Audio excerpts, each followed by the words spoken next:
ओम नमः शिवाय। आज की अवेकनिंग में आप सबका स्वागत करती हूँ। आज हम बात करेंगे दर्शन उपनिषद पर।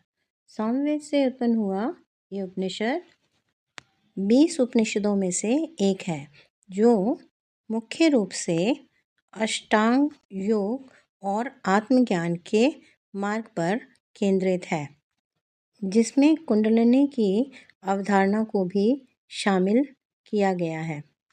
इसके अन्य नाम इस प्रकार हैं: योग दर्शन उपनिषद, जापसा उपनिषद या दर्शनोपनिषद के नाम से भी इन्हें जाना जाता है।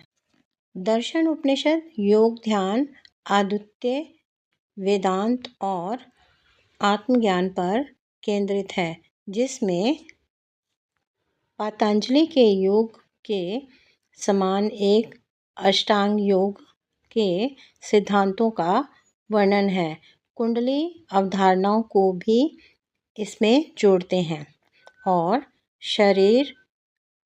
शारीरिक विशेषताओं की तुलना पृथ्वी से करते हुए यम नियम जैसे नैतिक सिद्धांतों और वरिष्ठ योगाओं जैसे पद्मासन, गोमुखासन के साथ ब्रह्म के आत्मा के विलय होने के लक्षण को बताता है, जो गैर ईश्वरीय शब्दावली के साथ वेदांतिक तरीके से एक मिश्रित है।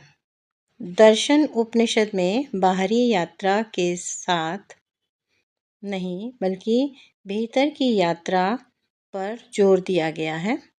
यानी जो हमें संसार में दिखता है यात्रा में जाने पर, जैसे विभिन्न स्थानों पर देवी देवताओं के दर्शन और पूजा पाठ से संबंधित, वहीं पर दर्शन उपनिषद में इंसान को अपने भीतर ही झांकना होता है और उसे दर्शन उपनिषद में बताया गया है।